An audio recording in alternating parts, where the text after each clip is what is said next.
Só tem um problema, Fábio Schor.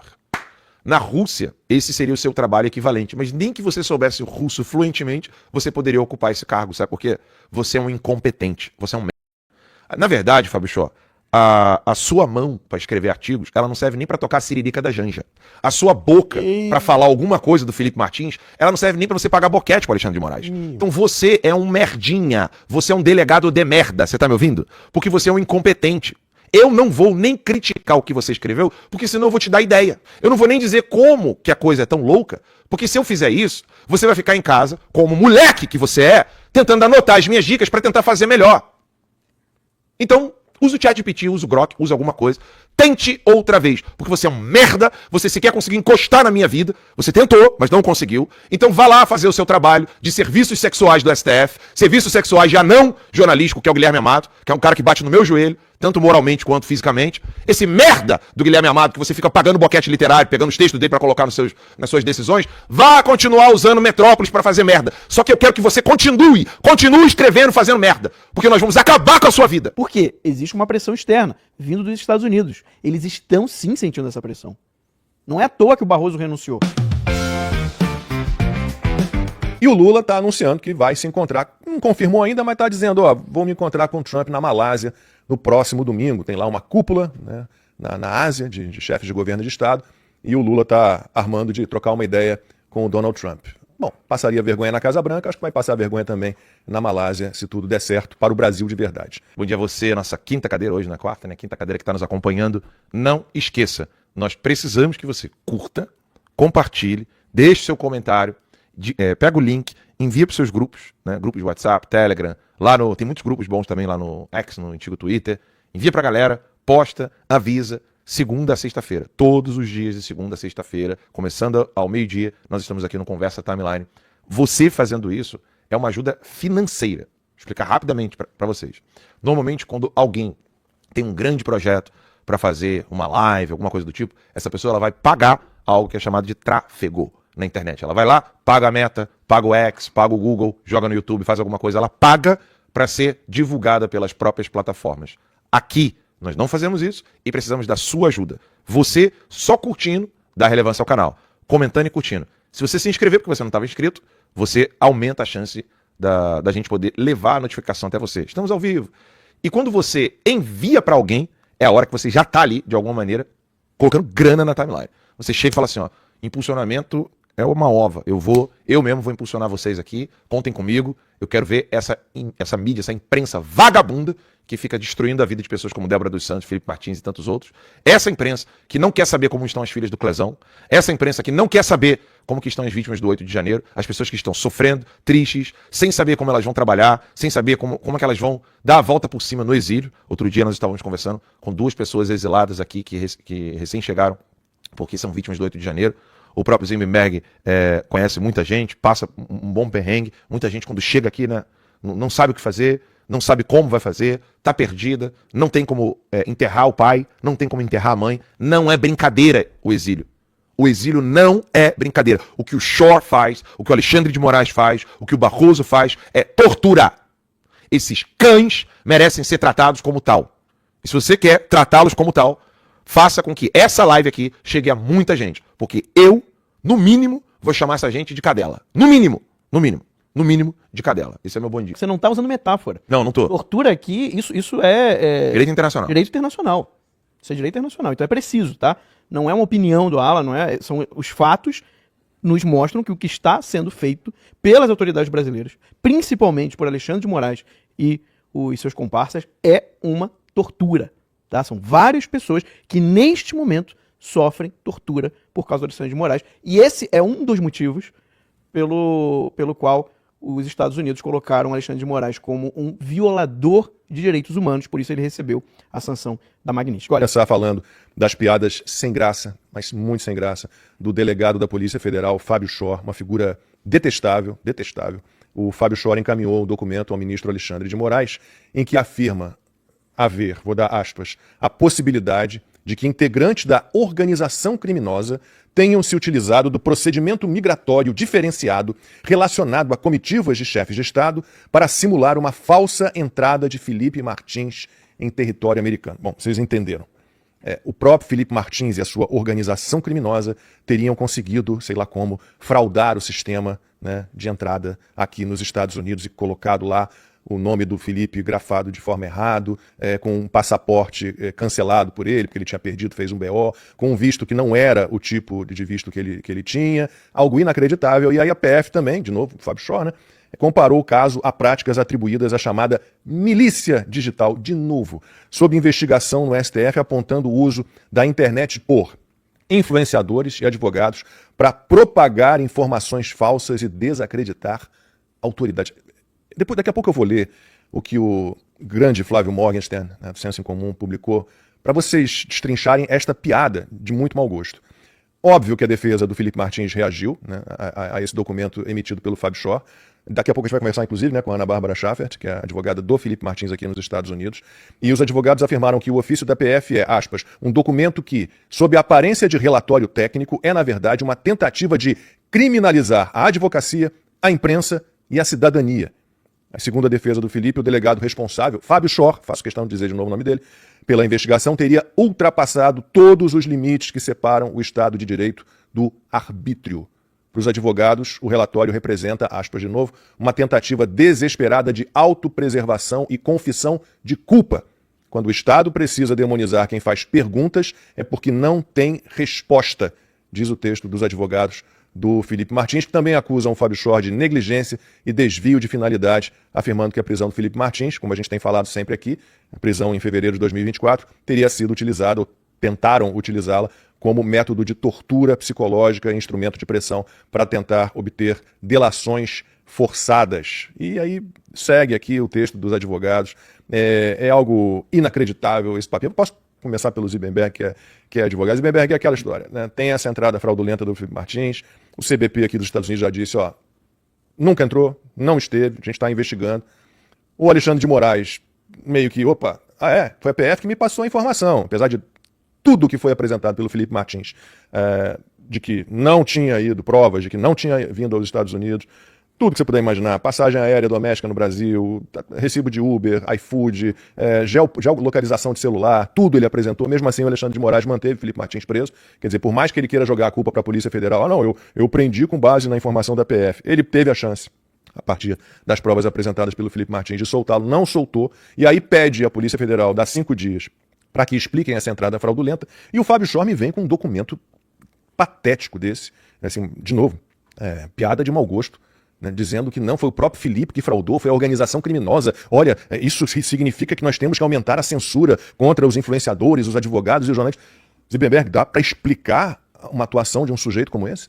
Não, Lacombe, não tem como explicar. É um absurdo isso. Primeiro de tudo, que a gente precisa levar informação para o maior número de pessoas no Brasil, porque a gente precisa se questionar. Primeiro, se o Felipe Martins tivesse vindo para os Estados Unidos, seria crime? Não. Isso caberia à prisão dele? Não. Então, se ele tivesse entrado aqui, também já não seria crime. Segundo, existem provas robustas de tudo que você possa imaginar. Tem um bilhete da Latam, que ele saiu de Brasília no dia 30 de dezembro, ou seja, ele embarcou num voo doméstico, indo para o Paraná, que é o estado dele, se eu não me engano é a cidade de Ponta Grossa, que ele mora no Paraná. Então, ele volta para sua casa, depois de ele prestar 4 anos de serviço ao Brasil, ele volta. Se alguém quisesse dar o golpe, ele iria fazer a sua mudança no dia 30 de dezembro para sua cidade natal, não faz o menor sentido. E aí você tem geolocalizador das operadoras de telefone de que ele não estava nos Estados Unidos, que ele estava em outro local, ou seja, existem várias provas que não caberia essa prisão dele. Então, é óbvio que é mais um ato de perseguição política, é óbvio que não se trata de direito, é claro que não. Mas aí a gente consegue analisar o modus operandi que o Moraes tem quando a coisa fica quando a coisa fica muito clara. Assim, bem pertinho. Aqui? Isso. Então, a gente analisa o modus operandi do Moraes no caso do Felipe Martins, igual aconteceu no caso do Clezão. Quando o Clezão veio a falecer, que no mesmo dia o Moraes estava recebendo prêmio com o Lula, o que ele fez? Porque ele tinha que ter, obviamente, tirado o Clezão da cadeia, porque já tinham documentos que a saúde dele não estava boa. Então, o que ele faz? Ele tenta botar a culpa no diretor do presídio. E agora, mais uma vez, quando a bomba vai estourar no colo dele, manda para a Polícia Federal, porque ele tenta esfriar um pouco as notícias, né, e tira o dele da reta. Mas é claro, é mais um ataque ao direito do Alexandre de Moraes e desse delegado Fábio Shor, que eles estão ali sem dúvida nenhuma para fazer perseguição. E o caso do Felipe Martins é um dos mais absurdos que se tem. Por isso que a população precisa tomar conhecimento. Mas a mídia, a maioria da mídia tradicional brasileira, não toca nesse assunto. Eles estão escondendo esse assunto. Fiquei de novo vendo 40 minutos ali entre CNN e Globo News, nenhuma linha. Quando o Alexandre de Moraes faz a pergunta para o Shor sobre o erro, já está errado. Porque se o erro é da Polícia Federal, como que eu vou perguntar para a Polícia Federal de quem é a culpa do erro? Vocês estão entendendo? Para isso existe uma coisa chamada corregedoria. No caso aí tem, né? Que a Polícia Federal tem. Então, assim, STF não tem. Na verdade, você não teria que perguntar se eu tenho a suspeita de que a Polícia Federal errou na investigação, eu vou perguntar para eles se eles erraram, e eles vão dizer, é verdade, a gente errou. Inclusive, eu fui lá nos Estados Unidos, a gente conseguiu. É porque é o modelo TSE. Porque o TSE, ele faz tudo, né? Ele organiza as eleições, ele cuida de toda a parte operacional, ele faz a apuração, e se houver algumas coisas, ele próprio se investiga. Sim. É o modelo do TSE. Porque assim, aquela frase, a culpa é minha, eu coloco em quem eu quiser, a Polícia Federal conseguiu elevar a outro nível. A culpa é minha e eu coloco na vítima. Sabe? A culpa é minha e além de eu botar em quem eu quiser, eu vou botar na vítima. Ou seja, quem saiu prejudicado na história toda foi o Felipe Martins. Porque isso ainda tem isso, Alan, a gente esqueceu. O cara previu que ia ser investigado, que ele previu a acusação, a investigação, que ele ia conseguir enganar a Polícia Federal e com tudo isso ele ainda ia ficar preso e na solitária. Ou seja, para ele foi ótimo, né? É como se para o Felipe Martins tivesse sido ótimo. Olha que vantagem. Ele se deu bem, ele nos enganou. Sabe, é um negócio de gente louca, de hospício.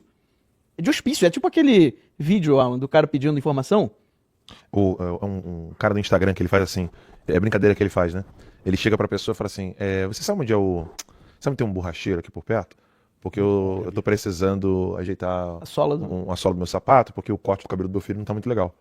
Ou seja, ele vai misturando. O cara fica aqui, o cara não entende. O cara fica tentando entender ali o que ele tá falando. Mas o mercadinho é ali? E ele vai confundindo a pessoa. Olha, tem um aspecto que eu gostaria muito de trazer para isso, o Max foi muito certeiro. Eu fiz uma brincadeira aqui com inteligência artificial e coloquei mais ou menos o perfil do Shor, os trabalhos dele, né? Porque vamos trazer aqui para o público no que o Shor tem trabalhado, né? Ele começou no CQC, depois ele trabalhou com quem? Provavelmente, né? Danilo Gentili. Mas o interessante é que assim, o Shor, ele é quem investiu, ele que abriu investigação sobre o negócio de joias. Daqui a pouquinho tu bota, Pedrão. Aí eu peço. Sim. Segura aí. Ele é quem investigou o negócio das vacinas, né? Vamos ver se o presidente Bolsonaro falsificou vacina ou não. Foi ele. O negócio das joias, foi ele. E tantas outras, né? Você percebe que a questão é tão política. Olha que bizarro isso. Eu pedi então ao ChatGPT para fazer um comparativo do que Fábio Álvares Shor faria em países como Estados Unidos e Rússia. Qual seria a posição equivalente dele? Coloca na tela inteira, Pedrão, para o pessoal poder entender. Então o Shor, no Brasil, ele trabalha no órgão da Polícia Federal.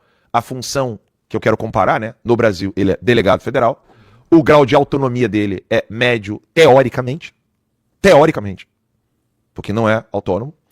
E a finalidade predominante do trabalho dele seria investigar crimes federais, mas sujeito a influências políticas. Ou seja, por isso que a autonomia dele é média, teoricamente falando. Então, olha o comparativo entre Rússia, Estados Unidos e Brasil. Nos Estados Unidos, ele estaria trabalhando no FBI, que estaria sujeito ao Departamento de Justiça, que é o DOJ, algo que a Polícia Federal não está sujeita ao Ministério da Justiça só no papel, porque hoje a Polícia Federal ela está sujeita ao Alexandre de Moraes, que é do Judiciário, né? Ou seja, é um Frankenstein isso. E aí, o que seria a função operacional dele, que eu estou comparando, a de delegado federal? Ele seria, então, ele estaria no Supervisionary Special Agent, ou então ele seria um Section Chief de algum órgão, de alguma subseção do FBI, onde ele teria qual o grau de autonomia? Alta. Porque ele iria investigar com supervisão legal e judicial clara. Então, para o pessoal poder entender, ele não pode fazer o que quer, porque ele está sujeito à lei e ele é supervisionado durante o processo. Na Rússia, ele estaria trabalhando no que é a antiga KGB, né, que no caso é a SKR, que responde diretamente ao presidente, com muitas aspas, russo, né, ou a FSB, que é a mesma coisa que a KGB, onde ele seria investigador-chefe ou oficial de contra-inteligência. Qual seria o grau de autonomia? Baixíssima. Porque ele estaria agindo com um objetivo de repressão e proteção política do regime. Pode voltar aqui, por favor, Pedrão. Só tem um problema, Fábio Schor. Na Rússia, esse seria o seu trabalho equivalente, mas nem que você soubesse o russo fluentemente, você poderia ocupar esse cargo. Sabe por quê? Você é um incompetente, você é um merda. Na verdade, Fábio Schor, a sua mão para escrever artigos, ela não serve nem para tocar a siririca da Janja. A sua boca para falar alguma coisa do Felipe Martins, ela não serve nem para você pagar boquete pro Alexandre de Moraes. Então você é um merdinha, você é um delegado de merda, você tá me ouvindo? Porque você é um incompetente. Eu não vou nem criticar o que você escreveu, porque senão eu vou te dar ideia. Eu não vou nem dizer como que a coisa é tão louca, porque se eu fizer isso, você vai ficar em casa, como moleque que você é, tentando anotar as minhas dicas para tentar fazer melhor. Então, use o ChatGPT, use o Grok, use alguma coisa. Tente outra vez, porque você é um merda, você sequer conseguiu encostar na minha vida, você tentou, mas não conseguiu. Então vá lá fazer o seu trabalho de serviços sexuais do STF, serviços sexuais de anão jornalístico, que é o Guilherme Amado, que é um cara que bate no meu joelho, tanto moralmente quanto fisicamente. Esse merda do Guilherme Amado, que você fica pagando boquete literário, pegando os textos dele pra colocar nas suas decisões, vá continuar usando Metrópolis pra fazer merda. Só que eu quero que você continue escrevendo, fazendo merda, porque nós vamos acabar com a sua vida. Acabar com a sua vida. Porque você não vai destruir a vida do Felipe Martins sem antes arrumar confusão comigo. Você não vai. Não vai. Eu estou devotado a acabar com a sua carreira, seu merda. Grave, tá? Grave. Muito grave com essa história do Schor. Com toda essa maluquice do Felipe Martins. Inclusive, eu tenho falado isso aqui na timeline já há algum tempo. Desde que começou esse processo, julgamento do Bolsonaro, eles vieram lá com tal de núcleo crucial, não sei o quê, e no final, os últimos que estão sendo julgados são o núcleo que eles chamam de desinformação, tá? E novamente isso está escrito na nota da Polícia Federal, nessa maluquice, dizendo que a culpa é dos influenciadores, da desinformação que está sendo colocado nas redes. Gente, isso daí já é o sistema brasileiro. Sistema é aquele grupo que controla o Brasil hoje, né? Já entraram no modo eleições 2026. Eles querem calar qualquer um que aponte os crimes da esquerda e do sistema. Tá? Qualquer um. Jornalista, influenciador, tudo. Por quê? Porque eles querem garantir que ninguém possa falar sobre os crimes que a esquerda comete no Brasil, sobre as arbitrariedades, para que a direita não tenha chance, ou diminua muito a chance nas eleições do ano que vem. Eles estão começando a ir para esse lado. E a coisa vai piorar. Tanto é, eu coloquei aí, produção, se puder mostrar, uma matéria da CNN falando que a justiça está mandando apagar postagens que citem o irmão do Lula. Tá? Isso já é um modo eleições 2026 ali. Justiça manda remover post que liga o irmão do Lula à fraude do INSS. Mesmo que você diga apenas assim, o Frei Chico é vice-presidente do Sindinapi, uma das entidades que mais desviaram dinheiro de aposentados e pensionistas. Mesmo que você diga isso. É fato. É fato. Você não pode, tá? Eles estão removendo. Mas, gente, por que eu tô falando isso? Eu sei que eu vou ser chato aqui, né? Porque quase todo dia eu falo a mesma coisa. Se é a direita, e aí eu tô falando políticos, militantes, o povo de bem do Brasil. Se a gente não fizer manifestações, se a direita não começar a pressionar politicamente, mas não tem mais chance de impeachment. Não importa. Coloca a pauta do impeachment do Lula em pauta do impeachment do Alexandre de Moraes, porque talvez, se a gente pressionar assim, a gente consiga fim do foro privilegiado e anistia. E Bolsonaro é elegível para o ano que vem. O tempo está correndo e eles vão vir com tudo contra a direita, com medo das eleições de 2026. A gente tá perdendo o tempo que a gente tem para agir, porque depois não vai dar mais tempo.